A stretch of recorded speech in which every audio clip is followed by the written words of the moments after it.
So talk to me first about how your organizations are providing help to Texas mothers right now and assisting abortion workers in leaving the business. Sure. So we are ready and waiting to help moms who are in crisis here in the state of Texas nationwide. Our ministry Loveline serves women nationwide who are in crisis pregnancies, women and single parents, and anyone who is in a crisis, needs help with rent, utility bills, car payments, whatever it may be. We stand ready to serve those moms and dads and anyone who might be in need. And we're ready to stand in the gap and serve moms who maybe find themselves past that 6-week mark and are needing some assistance with their pregnancy here in the state of Texas. And of course, and then there were none. I mean, gosh, we expect that there will be clinic layoffs, that people will be losing their job in the abortion industry. And we are ready to serve those abortion clinic workers who do get fired, who do get laid off from the abortion clinic. And what a blessing it will be for them, because most of these workers don't want to be there anyway. And so it will really be a blessing in disguise. They don't have to be fearful. We're here to be that safety net for them. And that's what I like to hear. And it really seems like Texas is taking the lead on being really the hub of the pro-life movement now in America and the nation. We're seeing this heartbeat law, but I'm also hearing different counties and other municipalities in Texas, they have their own, making themselves sanctuaries for the unborn. So do you think that all of these wins, I guess you could call them, that we're seeing right now shows that in the culture wars that we can win, that we can be victorious, and that we don't always have to consign ourselves maybe to being on the losing side of things? Yeah, absolutely. I mean, and here in Texas, it's been said for many years, this is where Roe v. Wade was won. It was decided here in the state of Texas. And so Texas has a vested interest in overturning Roe and being the reason that abortion is no longer, is really a thing of the past here in the United States. And so I think that keeps Texans very motivated. But yeah, we have now, I believe, over 25 cities that are sanctuary cities for the unborn.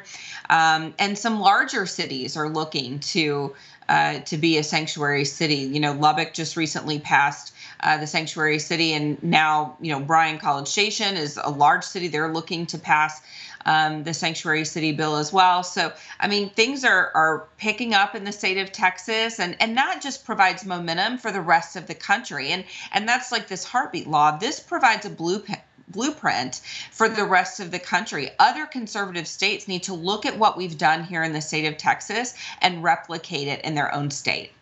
We really do here in California. I mean, we're really excited about our recall coming up next month. I mean, if we can get someone like Governor Larry Elder type, or some of these other conservatives, maybe we might be able to join you. And who would have thought? Who would have thought that California maybe might be going, maybe more purple or more even red, even from being such a blue state. But looking here at Texas, do you think that also the way that the whole conversation is framed when it comes to heartbeat, that it's actually really good? Because usually, as we talk about, when it comes to those who are pro-choice, really pro-abortionists, that they like to hide behind euphemisms a lot. And so this really has to bring it out into the open that what is abortion, especially after around the 6-week mark or so. It's the stopping of a beating heart. And I was seeing some of these clinics in Texas, and they were tweeting furiously about how they were working up until 11:59, but now they have to answer. What were they doing until 11:59 last night? They were stopping a lot of heartbeats. So do you think that this is a good way for us to also get maybe some of the euphemisms out of the way that so many in the pro-abortion side used to hide what they're doing?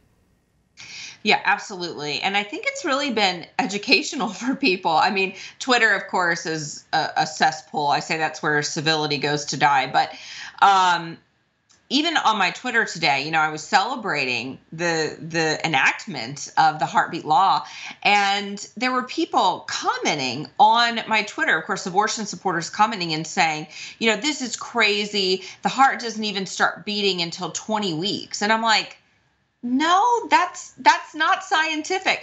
There are so many people that just don't know what abortion is. They really don't know. They don't even know what they're supporting.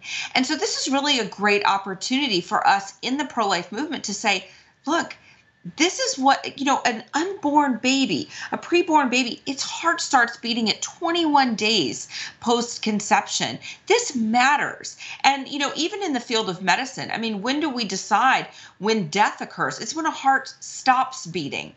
So, let's think about that when life begins. Of course, we as pro-lifers say life begins at conception, but, even for people on the fence, even for people who are saying, I'm not really sure about this, when you start talking about this in terms that make sense to them, they say, oh, I guess a heartbeat does matter. I guess it does matter when we're talking about life and death. And so, we have been able to change some minds on this issue. And so, abolishing 85 to 90% of abortions in a state that represents about 55,000 abortions every year in this country is a huge victory in the United States.